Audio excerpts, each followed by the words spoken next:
Así que lo que vamos a hacer, como siempre, es saludar a la gente que esté viendo el vídeo en YouTube, que no lo esté viendo en Twitch, y lo que dije ayer, si no lo habéis visto, os lo cuento ahora, es que el vídeo este, espero que sea así, lo veréis en YouTube, pero mi intención es publicarlo por la mañana, es decir, el miércoles por la mañana será en la península ibérica, porque el miércoles a las 6 de la tarde en horario peninsular español, es a las 11 de la mañana en Ciudad de México, por ejemplo. Y es a las...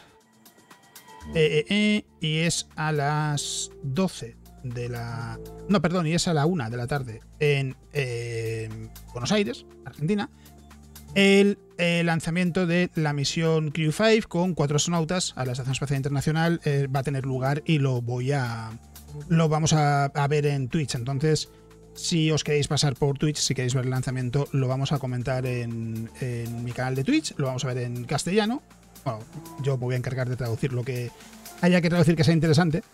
Y bueno, veremos cómo va, pero en principio las condiciones para el lanzamiento son muy favorables. De hecho, decían más de un 90% de posibilidades de que el lanzamiento se lleve a cabo. No hay ninguna preocupación, no hay ningún sistema que esté dando por saco, no hay ningún huracán, no hay nada por el estilo, así que en principio no debería haber ningún inconveniente.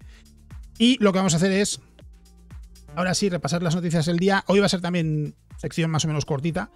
Lo primero es la imagen del día, 4 de octubre, y esto no sé por qué, parece que se está poniendo de moda, ya lo hemos comentado, lo he comentado antes en el directo antes de comenzar la sección de noticias, que no sé por qué ya llevamos como 2 semanas o sí, que estas imágenes de una nebulosa con estrellas y sin estrellas se están viendo de diferentes nebulosas. Me imagino que por lo que sea se están popularizando. En este caso al menos es una nebulosa que es popular de verdad, que es la nebulosa del Águila.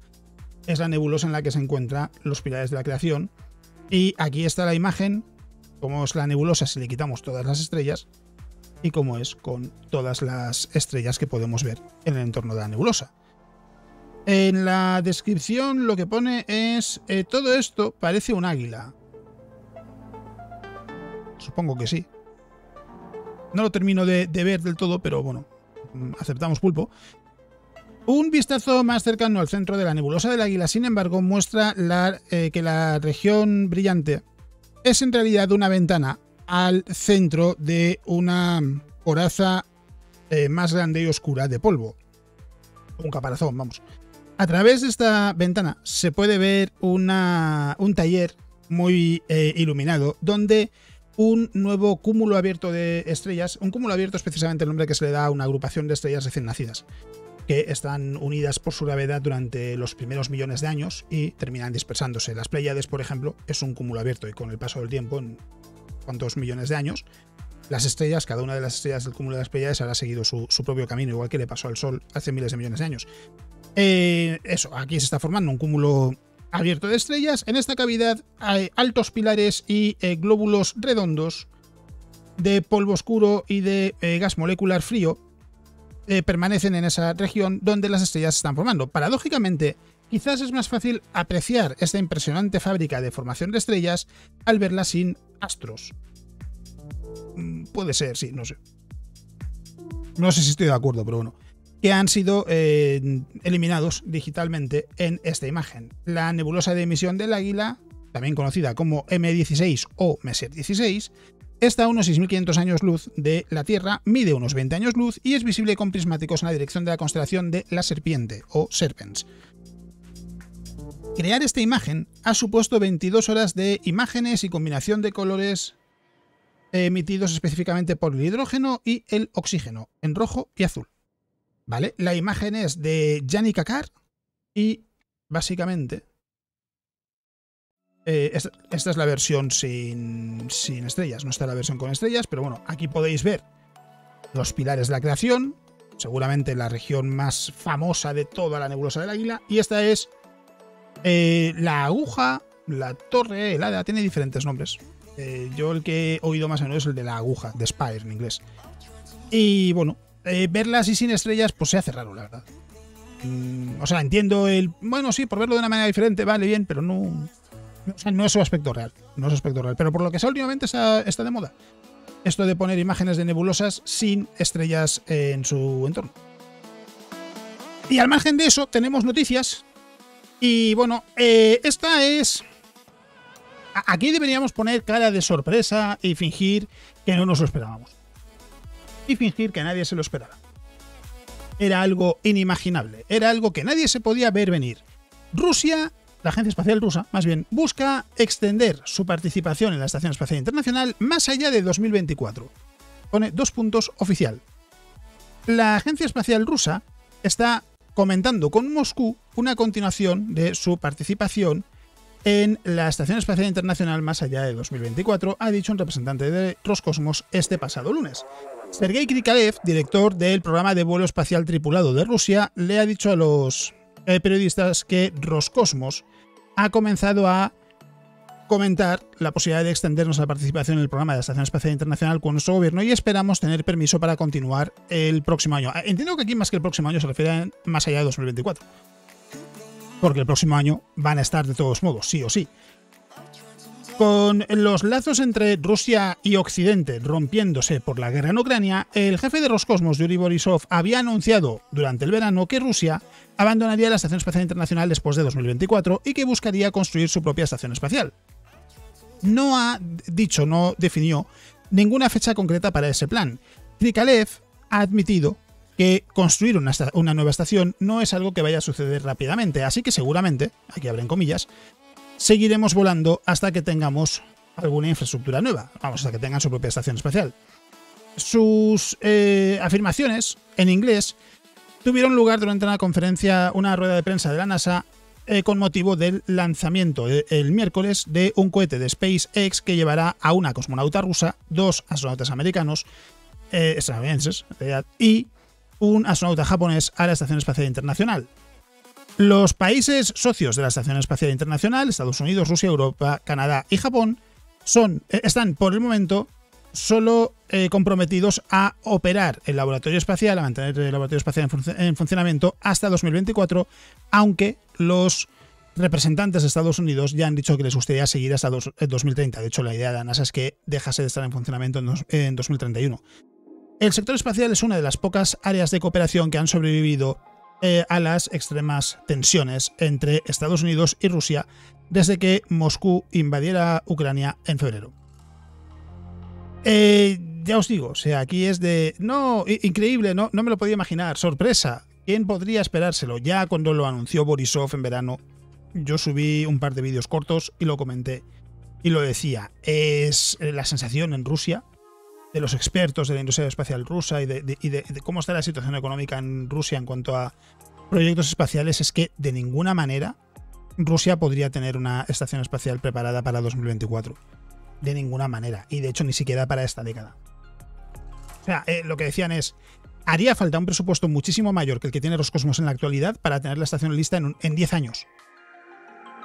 En 10 años. Y tiene una fracción del presupuesto que debería para poder pensar en construir una estación espacial rápidamente. Claro, lo que dicen es, con las sanciones, con la situación, con la invasión a Ucrania, que también le está costando dinero a Rusia, lógicamente, y teniendo en cuenta todo, lo que hace pensar es que sería incluso más largo el pensar en desarrollar su propia estación espacial. Así que veremos qué es lo que va a pasar en el futuro, pero vamos, lo lógico es esto. Es que Rusia al final diga, no, miren, a ver, bueno, es que nos lo hemos pensado y nos queremos quedar más allá de 2024. Era lo lógico. ¿Por qué? Porque es muchísimo más económico, muchísimo más barato y es lo que se había pensado en un primer momento. Así que no es sorprendente. O sea, a mí solo me ha sorprendido en cuanto a, vale, por fin han dicho que sí, que quieren estar en la Estación Espacial Internacional más allá de 2024. Ya en verano, si os digo la verdad, por los comentarios que vi sobre todo de los expertos de la industria aeroespacial rusa y de todo lo que tiene que ver con la astronomía en Rusia, la sensación era, aquí se han tirado un farol, pero de los buenos. O sea, en plan de, voy a ver si puedo mentir descaradamente y la gente se lo cree. Y han visto que la gente no se lo cree, básicamente. Básicamente. Así que, si la NASA se sale con la suya y la Estación Espacial Internacional se mantiene en funcionamiento hasta 2031, recordad, esto lo que quiere decir, lo que imagina la NASA, es que a partir de 2030 o 2031 sea la industria aeroespacial privada, y esto no quiere decir solo estadounidense, sino también de otros países, la que se encargue de proporcionar los servicios necesarios en la órbita baja de la Tierra. Es decir, si por ejemplo la NASA quiere enviar una tripulación de 3 astronautas a la órbita baja de la Tierra, que es donde está la Estación Espacial Internacional, lo que tendrá que hacer en su lugar será alquilar 3 asientos o 3 habitaciones, lo que sea, en una estación espacial para poder realizar allí sus experimentos. Esa es la idea de la NASA, que la órbita baja de la Tierra pase a ser algo que esté regulado y entre comillas administrado por las compañías privadas del sector aeroespacial. Y Axiom Space ya está trabajando en el diseño de esa primera estación espacial privada. De hecho, de los planes que se han anunciado hasta ahora, parece que es el que está más avanzado. Todavía está muy verde, lógicamente. Pero quieren empezar a construirla en unos años, no muy tardar ya. En la segunda mitad de 2020, si no recuerdo mal, la segunda mitad de la década. Así que es cuestión, parece por lo menos, es cuestión de tiempo que veamos más conversaciones en torno a esas estaciones espaciales privadas y cómo se van a desarrollar. Es cuestión de esperar y ver qué pasa con la Estación Espacial Internacional. No hay ningún motivo, o al menos no parece haber ningún motivo evidente para que no se quiera extender más allá de 2024 su funcionamiento, más allá de lo que diga Rusia. Quiero decir, por parte de Estados Unidos y Europa, Canadá y Japón, les viene bien. Les viene bien. Es muy accesible, está todo ya muy bien asentado, muy bien establecido, cómo mandar tripulaciones, cómo regresar, etcétera. Por lo que no mantenerla en funcionamiento hasta 2031, cuando ya está todo hecho, básicamente, sería bastante absurdo. Dicho esto, a lo mejor el año que viene estamos diciendo que en 2024 la Estación Espacial Internacional se retira de órbita y que nos quedamos sin una estación espacial hasta que se ponga en funcionamiento la plataforma lunar orbital. Puede ser, pero no parece lo más probable. Dicho esto, también tenemos otras 2 noticias y aquí creo que esto la vamos a dejar para la última, que es curiosa. Qué buena idea privatizar el espacio, ha funcionado genial con todo lo demás. A ver, comentarios de economía y política, no, por favor. Y no es privatizar, simplemente que la NASA lo que dice es que creen que ahora mismo la industria aeroespacial está en el punto en el que pueden ser ellos quienes se encarguen principalmente de la órbita baja de la Tierra. Esto no impide que mañana, yo que sé, Japón diga, no, es que hemos decidido que vamos a lanzar nuestra propia estación espacial en la órbita baja de la Tierra porque queremos tener una. No, nada lo impide, lógicamente. Nada lo impide.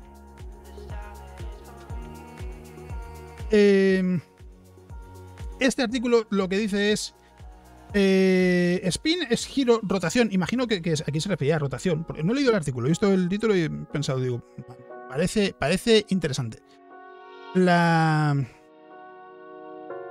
Aquí sería... Sí, imagino que será...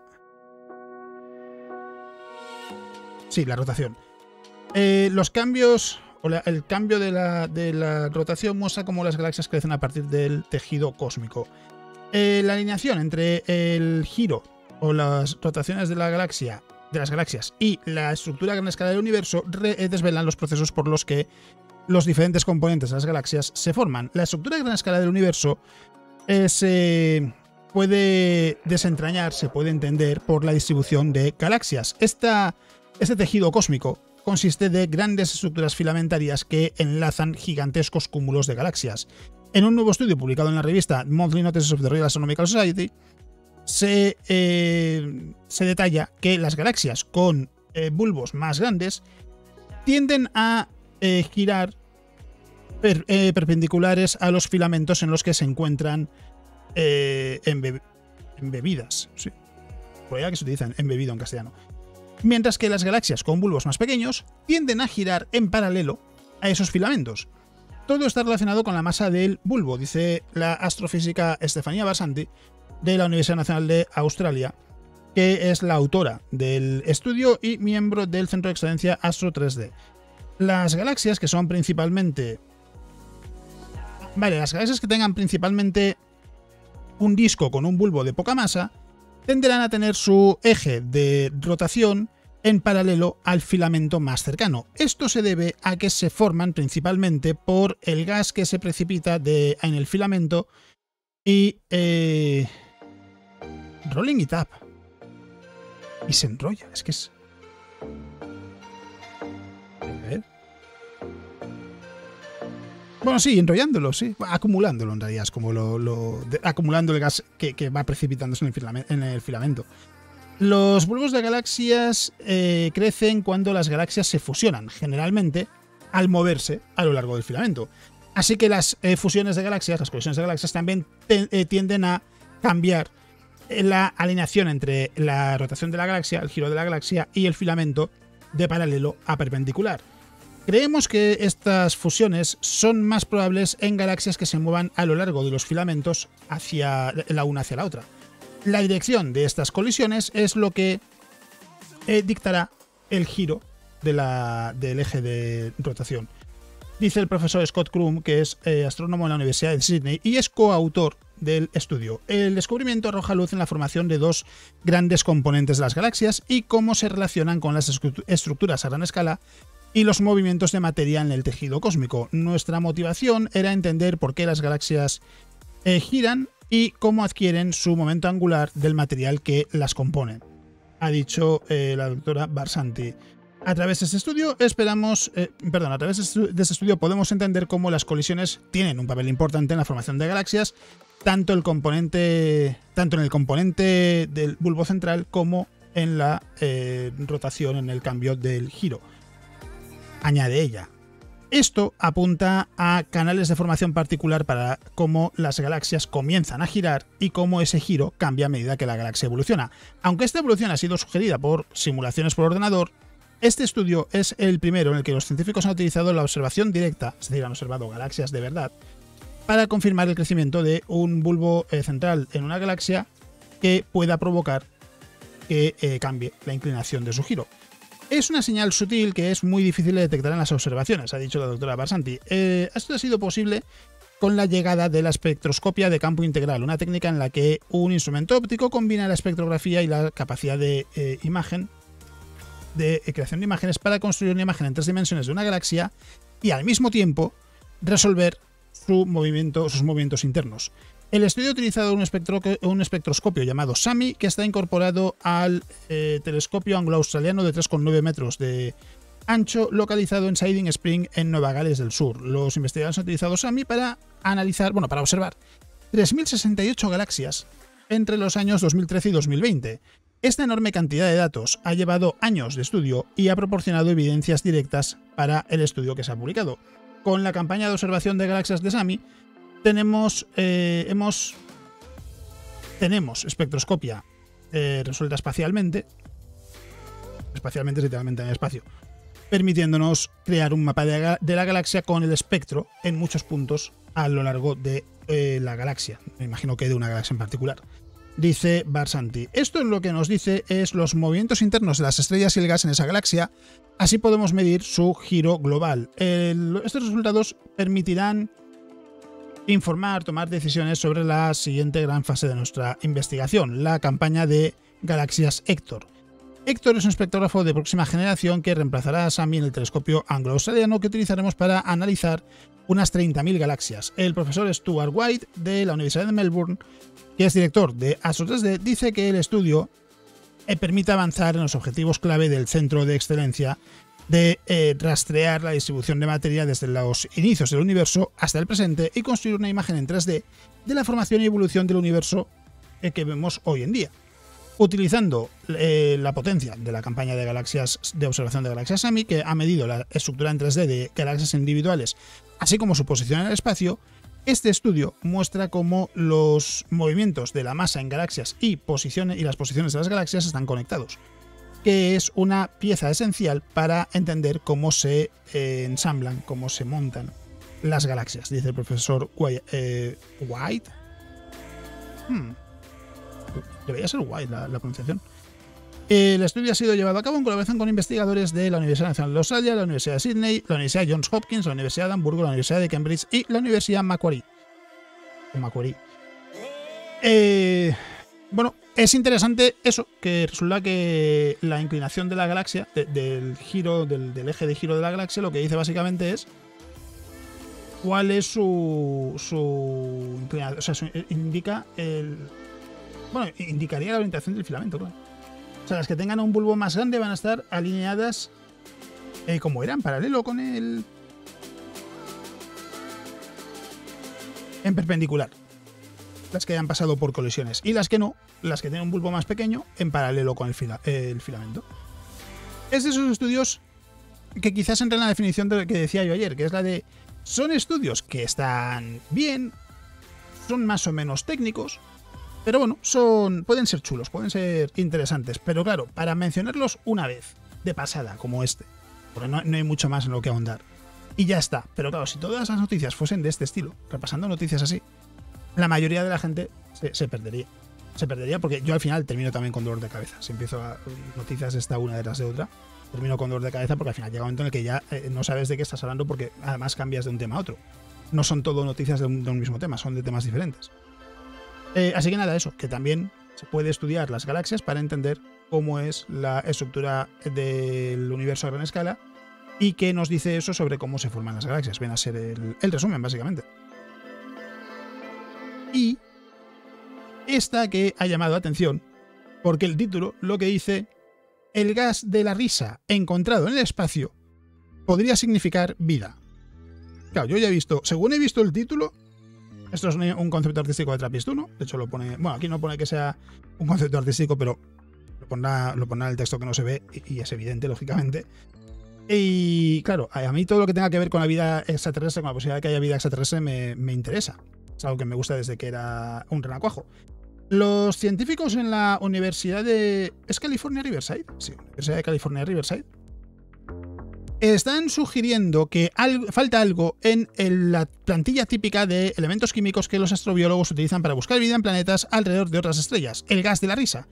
Los compuestos químicos en la atmósfera de un planeta que pueden indicar vida, llamada biofirmas, normalmente incluyen gases encontrados en abundancia en la atmósfera terrestre hoy en día. Se ha reflexionado mucho sobre el oxígeno y el metano como biofirmas. Menos investigadores han considerado el óxido nitroso seriamente, pero creemos que eso podría ser un error. El óxido nitroso, ¿por qué se llama? Bueno, óxido nitroso no, óxido de nitrógeno, perdón. Óxido nitroso no, sí, óxido nitroso. ¿Ven que se me daba la formulación química hace años? Óxido nitroso, óxido de nitrógeno. Dice, pero creemos que eso podría ser un error. Dice Eddie Schwitterman, un astrobiólogo en el Departamento de Ciencias Planetarias y de la Tierra de la Universidad de California Riverside. Esta conclusión y el trabajo de modelado que han llevado a ello están detallados en un artículo publicado hoy en la revista Astrophysical Journal, hoy siendo hoy, 4 de octubre de 2022. Para alcanzar esta conclusión, Schwitterman ha liderado un equipo de investigadores que ha determinado cuánto óxido nitroso podrían producir los seres vivos en la Tierra. Después han creado modelos simulando el planeta en torno a diferentes tipos de estrellas y han determinado las cantidades de N2O, de óxido nitroso, que podrían ser detectadas por un observatorio como el telescopio espacial James Webb. En un sistema como el de Trappist 1, el más cercano y el mejor para observar las atmósferas de planetas rocosos, podríamos potencialmente detectar óxido nitroso en niveles comparables al del dióxido de carbono o el metano. Curioso. Comentarios en el chat. N2O es óxido nitroso, me acuerdo por el Need for Speed. Bien, todo bien. Hay múltiples maneras por las que los seres vivos pueden crear óxido nitroso o N2O. Una de ellas es para acelerar coches, al parecer. Los microorganismos transforman constantemente los compuestos de nitrógeno en óxido nitroso, un proceso metabólico que puede proporcionar energía celular útil. La vida genera productos de residuos de nitrógeno que se convierten por algunos microorganismos en nitratos. En un tanque de peces, estos nitratos se acumulan, que es por lo que hace falta cambiar el agua, dice Schwitterman. Claro, quien dice cambiar el agua, dice rellenar el depósito del coche, el depósito de nitroso. Sin embargo, bajo las condiciones adecuadas, en el océano ciertas bacterias pueden convertir esos nitratos en óxido nitroso, ha explicado Schwitterman. El gas después se filtra a la atmósfera. Bajo ciertas circunstancias, el óxido nitroso podría detectarse en una atmósfera y sin embargo no indicar vida. El equipo de Schwitterman ha tenido esto en cuenta en su modelado. Una pequeña cantidad de óxido nitroso se crea, por ejemplo, con los rayos.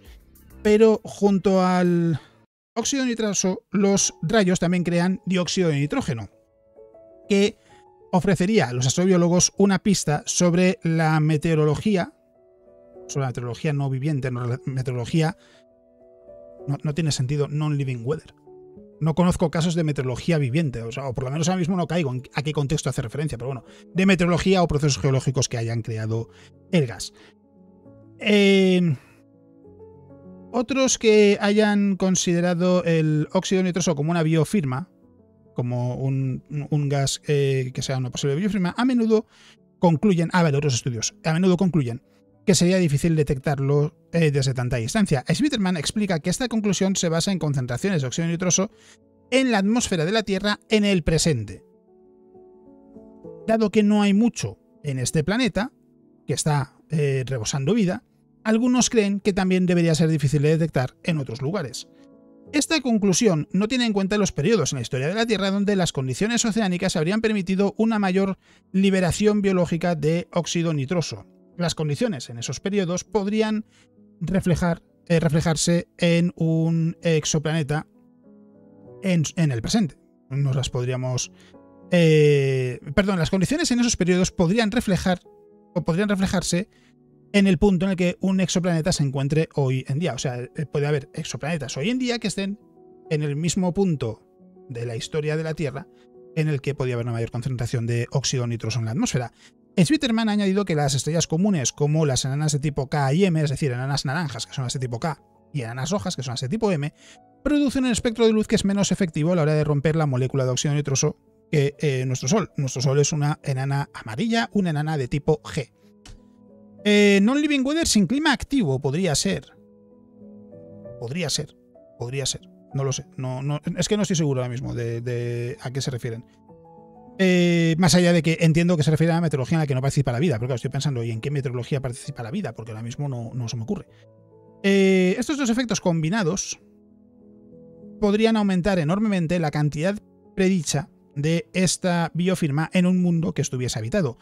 El equipo de investigación ha incluido a los astrobiólogos de la Universidad de California Riverside, Daria Pidorodetska, madre mía, Daria Pidorodetska, ¿vale? Andy Ridwell y Timothy Lyons, así como científicos de la Universidad de Purdue, el Instituto de Tecnología de Georgia, la Universidad Americana y el Centro de Vuelo Espacial Goddard de la NASA. El equipo de investigación cree que ahora es el momento para que los astrobiólogos consideren gases alternativos como biofirmas como el óxido nitroso, porque el telescopio James Webb pronto va a estar enviándonos información sobre las atmósferas de mundos rocosos similares a la Tierra en el sistema TRAPPIST-1. Queríamos poner en movimiento esta idea para mostrar que no está fuera de lo razonable encontrarse con este gas como biofirma si lo buscamos, dice Schwitterman. Y es verdad, ya lo he comentado varias veces, que sí, James Webb va a observar TRAPPIST-1, es uno de los objetivos de su primer año, pero juraría que ya hace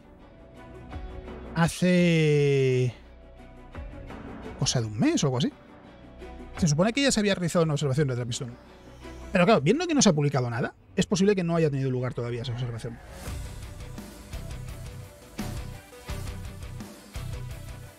Pero claro, fijaos. O sea, al final lo que dice esto es, al margen de que sea el gas de la risa, ¿vale? Al margen de que sea el gas de la risa, en realidad lo que está diciendo es, y aquí por lo menos ellos no lo expresan así, parece. No sé si en el estudio, no creo. Pero lo que está diciendo al final es, hay que tener en cuenta también gases que, sin ser los más abundantes hoy en día, pueden estar relacionados también con la vida. Son también consecuencia de la vida y como en otros momentos de la historia de la Tierra han podido ser más abundantes. Y por tanto, si los encontramos en un planeta con una abundancia lo suficientemente alta, se puede concluir que a lo mejor también podría ser una señal de que hubiese vida en ese planeta y que a lo mejor pues ese planeta en la historia de la evolución de su vida esté en un estado similar que el de la Tierra. Aquí también es importante tener en cuenta algo. Imaginaos que se encuentra un exoplaneta en el que lo que se determina es que a lo mejor su atmósfera está en unas condiciones similares a la de la Tierra hace, yo que sé, propone una cifra, 350 millones de años, ¿vale? no caigamos en el error de pensar, bueno, en 350 millones de años aparecerán criaturas inteligentes porque los seres humanos aparecimos 350 millones de años después, aproximadamente. No, o sea, quiero decir, una cosa es que esté en un punto que encaje con el pasado de la Tierra, con las condiciones atmosféricas en algún punto de la historia del pasado de la Tierra, pero la cosa es que, lógicamente, el planeta vaya a seguir esa misma evolución que siguió la Tierra. No tiene por qué ser así. Que si fuese así, pues sería muy interesante, pero no, en principio no tiene por qué. Y aquí leyéndolo por encima, no pone eso. Simplemente en el abstracto lo que hacen es defender, en el abstracto lo que hacen es defender eso, porque el óxido nitroso podría ser un buen gas a considerar como posible biofirma, como posible señal de que un planeta pueda estar habitado. Entonces, ¿que casi todos los gases van a ser biofirmas? No todos. No todos. Por ejemplo, el ácido sulfúrico no parece. La lectura subyacente al estudio es: reírse es necesario para la vida, ¿no? Sí, para la vida y para rellenar el depósito de nitroso del coche, de Need for Speed. Me parece que, por lo que decíais. Nota al pie, la Universidad de California Riverside tiene una... Ah, vale, pensaba que decías aquí. Digo, no me he dejado nada. La Universidad de California Riverside tiene una de las colecciones más importantes del mundo de... espera, ¿de qué? Se llama así, germoplasma cítrico. Vale, sí, germoplasma cítrico. Imagino que en temas de biología son bastante fuertes. Pues ahora mismo, te digo la verdad, yo de California Riverside he leído estudios como este, relacionados con la vida, pero nunca he relacionado que sean punteros en biología, pero sí, no sería absurdo. Material genético de plantas. Ah, vale, es que estaba pensando, ahora mismo no me suena. Lo sé porque mi familia se dedica a la agricultura. Ah, vale. ¿Has visto que han creado un nuevo robot de metal líquido? No he visto eso, pero sí he mencionado que hay un prototipo, hay un proyecto para intentar tener telescopios líquidos. De hecho, se ha probado, ya se han hecho pruebas en la Tierra, en la Estación Espacial Internacional, de cómo se podría llevar a cabo la construcción de un telescopio líquido, y lo interesante es que en principio no sería demasiado complejo y podría tener una resolución muy alta, mejor que la del Hubble. Claro, está todavía lejos de convertirse en una realidad, pero es algo que se está estudiando, es algo que también resulta muy, muy curioso. Es algo que a mí por lo menos me parece muy, muy interesante, ¿no? El ver cómo se está avanzando también en cuanto a lo que es la tecnología de telescopios, que puede parecer que lo único que queda es, pues eso, hacerlo cada vez más grandes los telescopios para tener más campo con el que recoger la luz, más superficie, mejorar la tecnología de los sensores, receptores, etcétera, pero nada más. Y lo que es la estructura fundamental de un telescopio también es algo en lo que se está trabajando y se está investigando, se está estudiando pues alternativas que puedan ser o más prácticas o que puedan servir para llevar telescopios más lejos. Por ejemplo, una que en realidad se sabe que no se va a convertir en realidad ni en 5, ni en 10, ni en 20 años. Es algo a lo mejor para dentro de 40 años, 50 años. Sin exagerar, porque entre otras cosas hace falta sistemas de propulsión mucho mejores que lo que tenemos hoy en día.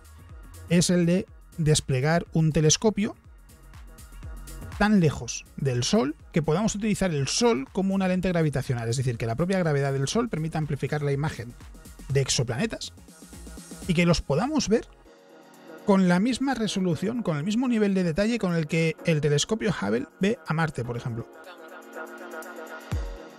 Sería una locura. Funcionaría con exoplanetas, decían, de hasta a unos 100 años luz de distancia. O sea, imaginaos poder tener una imagen de un planeta a 100 años luz y verla más o menos como ve el telescopio Hubble Marte, ¿vale? De hecho, ¿cuál de estas es de...?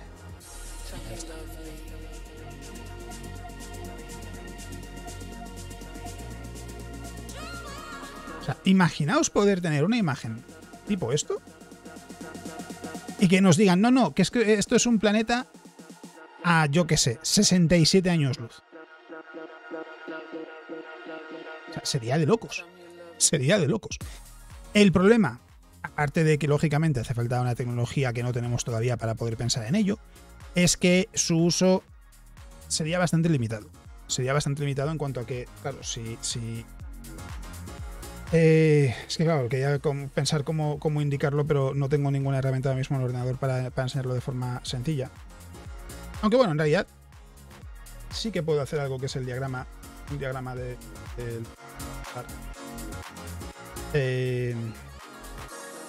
bueno, en realidad, mira, esta imagen me sirve. Esta misma imagen. Claro, imaginaos que el telescopio lo ponemos en este lado del sistema solar, ¿vale? En esta dirección, claro, solo podemos observar los exoplanetas que estén en algún lugar por aquí, por esta zona de aquí, que estén justo en la ubicación adecuada para que el Sol pueda actuar como lente gravitacional. Claro, ¿qué pasa? Si tenemos el telescopio aquí, no podemos utilizar el Sol como lente gravitacional para exoplanetas que estén en esta misma dirección. Tendríamos que poner un telescopio en la dirección opuesta. Entonces, claro, el campo de visión de un telescopio de este estilo para utilizar el Sol como lente gravitacional sería muy limitado. Pero claro, al mismo tiempo, poder ver un exoplaneta a 100 años luz, por ejemplo, con una calidad como la de Marte, visto por el telescopio Hubble, es muy jugosa. Y además, claro, lo que dicen es que si llegamos a tener esa tecnología para poder mandar telescopios a esa distancia, no recuerdo cuál es la cifra, pero es cientos de veces la distancia entre la Tierra y el Sol, se podrían enviar multitud de telescopios en diferentes direcciones. Y así podemos utilizar esos diferentes telescopios para observar en la dirección que queramos. Pero es lo que os digo, estamos hablando de cosas que a lo mejor se convierten en realidad dentro de... se dice 40-50 años.